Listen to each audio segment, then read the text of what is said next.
1914, the Western Front. Tens of thousands of soldiers trapped in mud and barbed wire. Every charge ended the same, machine guns mowing men down in seconds. And then, out of this nightmare, Germany created something new. Soldiers so lethal, so specialized, that their appearance alone could break an enemy's will.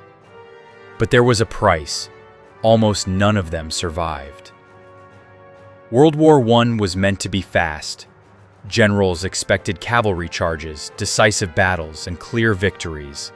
But reality was far darker. Machine guns ripped through infantry lines, artillery shells flattened trenches, and barbed wire trapped soldiers like rats. The Western Front stretched from the North Sea to the Swiss border. For months, neither side could move. Men were ordered into the mud, again and again, only to die for a few yards of ground. By late 1914, armies realized that traditional tactics meant endless slaughter. Tens of thousands died for gains that could disappear by morning. The generals needed a new way to fight, something faster, deadlier, more precise. That's when Germany turned to a terrifying solution. Elite shock troops trained to do what ordinary soldiers could not. The battlefield was a meat grinder, so how do you defeat a system built to kill anything that moves? Germany's answer was shocking. Create men who could slip through the cracks like shadows, strike without warning, and vanish before anyone could react.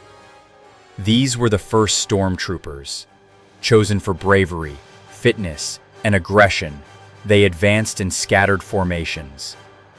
Unlike regular infantry, they avoided strong points and hit the enemy where it was most vulnerable. Each soldier carried a mix of short rifles, grenades, pistols, trench knives, and even flamethrowers, all designed for fast, brutal combat in close quarters.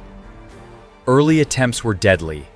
The first experimental units were sent into battle before training was complete. Half the men were killed immediately, yet the idea survived. With better organization, leadership under Captain Willie Rohr, and a mix of machine guns, grenades, and specialized tools, these small teams became the prototype of Germany's elite assault forces. But weapons alone couldn't make killers. What transformed these men into predators was months of predators, rehearsing death until it became second nature. Stormtroopers practiced on mock trench systems for months, learning to navigate tunnels, shell craters, and barbed wire. They drilled silently under moonless nights, fog, or creeping artillery barrages, walls of fire moving ahead of them. They studied the enemy positions, mapping wire, bunkers, and dugouts to anticipate the battlefield. Each soldier is trained to throw grenades precisely, operate flamethrowers in tight spaces, and disable enemy machine guns without detection. Helmets offered some protection, but most body parts were exposed. Their uniforms were intentionally light to allow speed, leaving them vulnerable to shrapnel and bullets. Exhaustion, hunger, and mental strain were constant factors in training, preparing them for chaos, but never truly replicating the real battlefield hazards. Yet nothing could truly prepare them. In the real trenches, one wrong step could trigger enemy flares, machine guns, or artillery strikes. Missions were chaotic, violent, and often ended with entire squads wiped out. Commanders rarely reported failures to maintain morale, so the truth of the danger remained hidden from others. And when their missions did succeed, the cost was unimaginable. Every stormtrooper carried weapons tailored to close combat. Short carbines allowed faster movement in trenches. Grenades cleared bunkers before defenders could react. Pistols and knives were for deadly hand-to-hand encounters. Flamethrowers added psychological horror, driving defenders from cover with sheer terror. They could shoot flames over 20 feet, instantly terrorizing defenders. Grenades were stored in specially designed sacks for rapid use in trenches. Pistols with extended magazines and trench knives allowed quick, lethal strikes in confined spaces. Their carbines were shortened for maneuverability. Some squads used experimental weapons, like early submachine guns, giving fully automatic firepower that overwhelmed enemy trenches. Ammunition was rationed to encourage precise, decisive action. All of these weapons were optimized for fast, brutal, and lethal movement, but also meant that a small misfire or explosion could kill the operator instantly. This was no longer the war as their fathers knew it. This was surgery, with fire and steel. Stormtroopers didn't just attack, they carved open the battlefield, leaving panic and terror in their wake. But effectiveness came with a shocking human cost. By October 1915, Stormtroopers were deployed in the Vosges Mountains. Stormtroopers moved through shell-damaged terrain while avoiding tripwires and hidden mines. They were trained to use shell craters for cover and to coordinate with artillery timing. The first engagement showed the precision of small teams. Units of fewer than 20 men could capture bunkers within minutes. However, surviving this initial success required constant awareness. One overlooked sentry or flare could wipe out an entire unit. Weather and mud compounded the risks, slowing movement and reducing visibility. It looked like a new form of warfare. The enemy panicked. Positions were captured with fewer casualties than traditional assaults. But for the Stormtroopers themselves, each victory was a brush with death.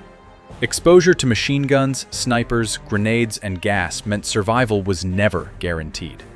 By 1916, Stormtroopers were no longer small experimental squads. Their tactics were being used across the German army. Entire divisions formed storm sections, trained for infiltration, speed, and ruthless precision. Their targets were trenches, bunkers, and supply lines. Crews moved in small, independent groups, striking before the enemy could even react. The chaos they created was terrifying, and it worked. At Verdun, a small raiding party of fewer than 100 men slipped past French lines, using tunnels and gaps. The defenders barely knew what hit them. Within hours, a critical fortification was captured without a single traditional artillery bombardment. But here's the dark truth. Every victory was bought with their own blood. For the generals, Stormtroopers were the perfect weapon. For the men themselves, it was a death sentence. Even as they perfected infiltration, the terrain and logistics added another layer of deadly risk. Stormtroopers often advanced over destroyed ground. Shell craters, mud, and barbed wire slowed them down, forcing them into predictable paths. Every step could trigger mines or draw enemy fire. One misstep, one exposed movement, and the team could be wiped out. They carried grenades, pistols, and flamethrowers, but their lives were constantly threatened by the environment itself. Soldiers had to crawl, jump, and sprint through hazards while under fire. Exhaustion set in quickly, and there were no pauses. Relief units were often delayed, leaving Stormtroopers trapped in exposed positions for hours. And when the enemy fought back, Stormtroopers faced more than bullets. They faced total annihilation. By Caporetto in October 1917, Stormtroopers had become central to Germany's strategy. They infiltrated Italian lines and pushed 15 miles into enemy territory in a single day. The Italians surrendered in mass numbers. Over 265,000 soldiers taken prisoner. But victory came with a price so steep it bordered on suicide. Stormtrooper units weren't just reduced, they were erased, wiped out in days, sometimes in a single battle. Young, inexperienced soldiers replaced them, but these replacements often died almost immediately. Despite their tactical genius, Stormtroopers were victims of their own effectiveness. Success only pushed them into more dangerous missions, repeating the cycle of near-total destruction. Even individual acts of bravery could mean the difference between life and death. And sometimes, survival was almost impossible. One young lieutenant, only 19 years old, faced an entire Italian force with just 5 men. Using bluff, speed, and aggressive tactics, he convinced roughly 1,500 Italians to surrender. It worked, but imagine the tension. 5 men surrounded by enemies, fully aware that one mistake would mean instant death. These moments were rare. Most stormtroopers weren't lucky. They faced artillery barrages, sniper fire, gas attacks, and machine guns. Day after day, mission after mission, the physical and mental toll was extreme. Many collapsed from exhaustion, hunger, or wounds. And just when they thought the worst was behind them, the spring offensive brought a level of horror that pushed them beyond the limits of human endurance. In March 1918, Germany launched the spring offensive. Stormtroopers spearheaded the attack. Over 6,500 German guns and 3,500 mortars fired millions of shells in a few hours. Poison gas was mixed with the bombardment, forcing the attackers to wear gas masks while advancing. The stormtroopers moved in small scattered groups, slipping through gaps in the British lines. Panic spread among the defenders. Thousands of enemy soldiers were cut off and surrendered. For a short time, it seemed the stormtroopers had achieved the impossible. The spring offensive looked unstoppable at first. But behind the lines, stormtroopers were collapsing, starving, sleepless, and dying faster than replacements could arrive. Every step forward was bought with another wave of bodies. Replacement soldiers were poorly trained, and by July 1918, the offensive had stalled. Victory came at a cost, and the stormtroopers' final days were marked by exhaustion and near total annihilation. By November 1918, the war was over. The stormtroopers were disbanded, their purpose spent, their ranks decimated. Those few who returned carried scars no one could see. Estimates suggest more than 90% were killed, wounded, or broken beyond use. They had been the spearhead of Germany's war, but also its sacrificial lambs. Their tactics shaped every modern commando unit to come. But for the men themselves, the legacy was only silence, trauma, and graves. The stormtrooper concept didn't die with the Great War.